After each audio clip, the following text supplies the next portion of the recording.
It's good to see me, too.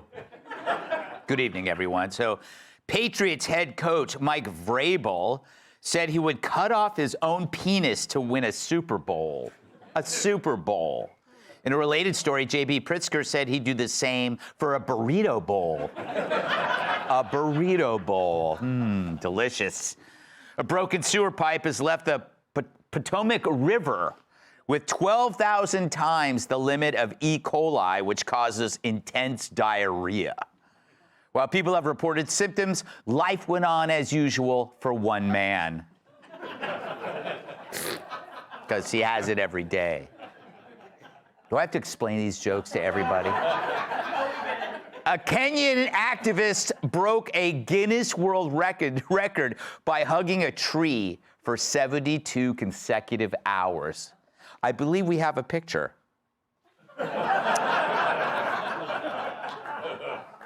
Which one's the tree? Well, one of them has wood. Yeah. Are you sure? California reportedly received millions of dollars to provide phone and internet for 94,000 dead people. To be fair, they were alive when they called for service. Because, you know, you're always on hold. These jokes. Kanye West is now blaming his hatred of Jews on an undiagnosed brain injury. Why was it undiagnosed? Well, he didn't want to go see a Jewish doctor.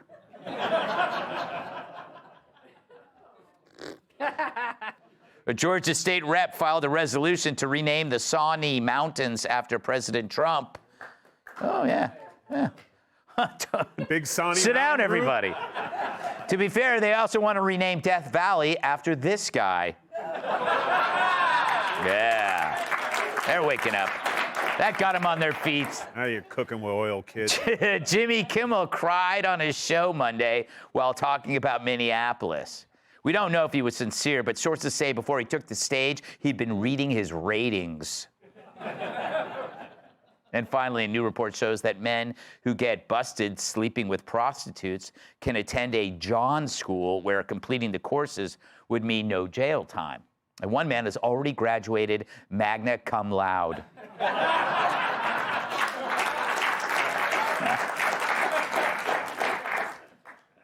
Two jokes in one. All right, stop everything, America. Actor Ed Norton is demanding a national economic strike to get ICE out of Minnesota. Because are these not normal times? These are not normal times, and it's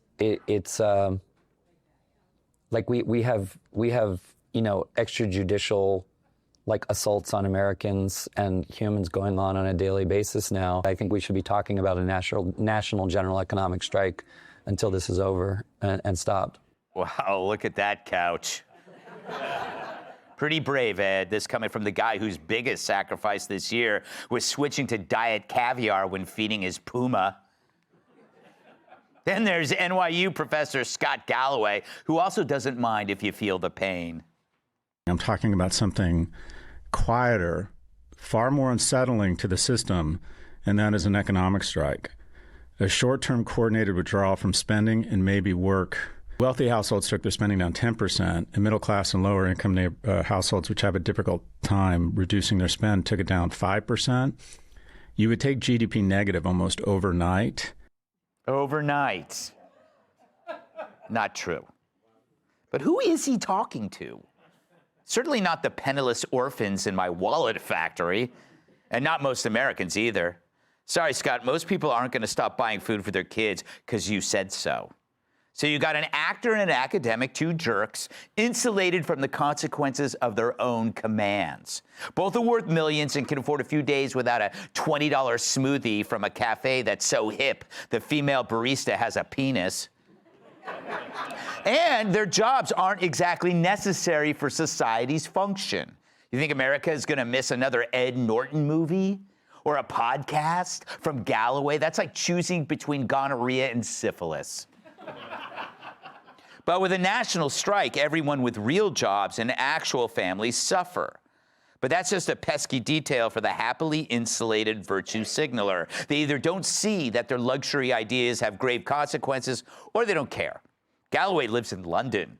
Easy for him to skip a meal there. The food sucks. But the big joke here is that they think they'll be taken seriously. That's the only good thing about their advice. No one takes it. Climate change, crime, trans, you listen to them, it's all the same. The issue is irrelevant because it's really about their egos. Whether it's open borders or ending bail, Dems don't see beyond the instant gratifying attention. Then they lose interest once the grim fallout follows. Because by the time the damage became evident, they've already moved on. You know, it reminds me of the Free Britney movement, which was all the rage among those who flit from one cause to the next. Oh, they got their wish. Britney was legally emancipated, but she was still mentally ill. And as her so-called champions moved on, she remained on Instagram, nearly naked, dancing with knives, or what Bill Clinton called a challenge.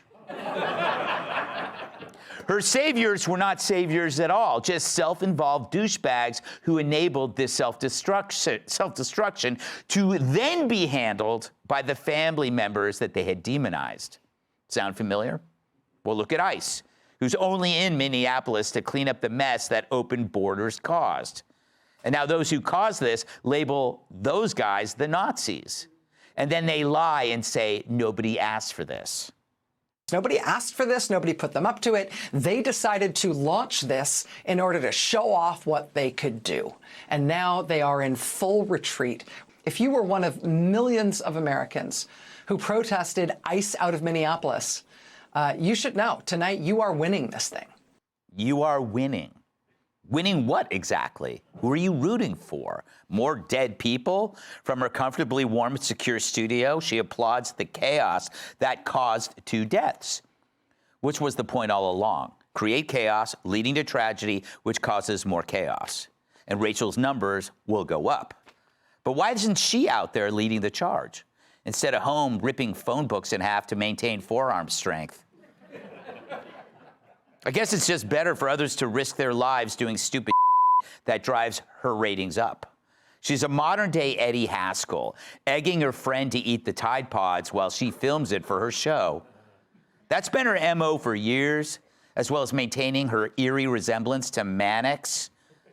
But we are different people now. We've seen this before. They take a short-term position that guarantees long-term harm, then they blame us when it goes bad.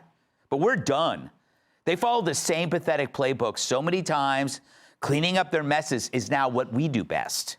So they can either grab a mop, and help, or they can off. Let's welcome tonight's guest. Be sure and congratulate him for getting his learner's permit. Host of the Guy Benson Show, Guy Benson. If laughter's the best medicine, find another comedian. Comedian Joe Mackey. She went from dating pop stars to hoarding gold bars. Host of the Kennedy Saves the World podcast, Kennedy. And he's currently the centerfold for Rand McNally, former NWA world champion and host of the Planet Tyrus podcast, Tyrus. You know, I was listening to those people talk, Guy, and I kept thinking, who are they talking to? Like, would you actually, if you have kids, and you do have kids, say, you know what, I'm not going to go buy them formula, or I'm not going to go buy breakfast food to make a point? How can somebody think that people are actually going to do this? No, they're talking to each other to impress each other, to signal that they're good. Yes. That's what this is. And I did find it interesting that some of the anti-ICE agitation that these celebrities were engaged in with their very brave pins that said ICE out. This happened, and I love this, at the Sundance Film Festival right. in Tony Park City, where they're like, in this chalet, we believe that illegal immigrant child molesters are our neighbors. So, America, go do a strike. Yeah. But not you, Mr. Waiter, because my champagne needs topping off, right? Like, it's so detached from reality. Mm-hmm. On Mad Out, quickly. Yeah. When she said nobody asked for this, actually the American people asked for mass deportations. Mm-hmm. The president ran on it, and he won. Now, the chaos, none of us want, except for the people doing the chaos, who are encouraging the chaos. And so when she makes that assertion, she's actually, they always freak out about democracy. they are spitting in the face of democracy by denying what the last election largely was about. But the underlying thing is that the only reason why she thinks they're winning is because it got louder after a death. So she is egging on. They need another death. Well, and the winning thing is also weird. Like, this is not a game. Yeah. ICE has a job to do to enforce the laws that Congress passed and the president back then signed. They're on the books. And they are trying to get out felons who have no right to be here. And now some people are dead, and the administration is trying to negotiate with these Democrats. And she's like, we're winning. I think that's actually a pretty sick thing. No, it is sick. And speaking of sick, how you doing there, Joe? I'm okay, Greg. How are you? When you hear somebody like one of your fellow peers in the entertainment industry, like Ed Norton, who you've worked with many times in motion pictures. I call him Ed. Ed, that's good, because that is his name. It'd be weird if you called him Fred. That would be. Yeah, but I got to ask you, would you be willing to sacrifice, part of your Playboy lifestyle if it meant changing a political issue? It really wouldn't work for me because I go months at a time without spending money because so much of my lifestyle is funded by the women I've seduced. But I'll say hats off. Stop laughing. Hats off to Ed. Hats off to Ed Norton because although I don't agree with his views necessarily, this is a peaceful protest. So they cracked the code. Finally, a peaceful protest. They're not invading a church and harassing children there or hitting people with bike locks. So more power to him. You're allowed to do that in this country. But to your point, like, he's a millionaire actor that has security in a gated mansion. Why would I listen to that actor's opinion on anything when his lifestyle is so far removed from a lowly, destitute Gutfeld writer barely scraping to survive? That was unnecessary, Joe. It's funny that you brought that up because I was actually scheduling a meeting to talk about a raise that I was going to have.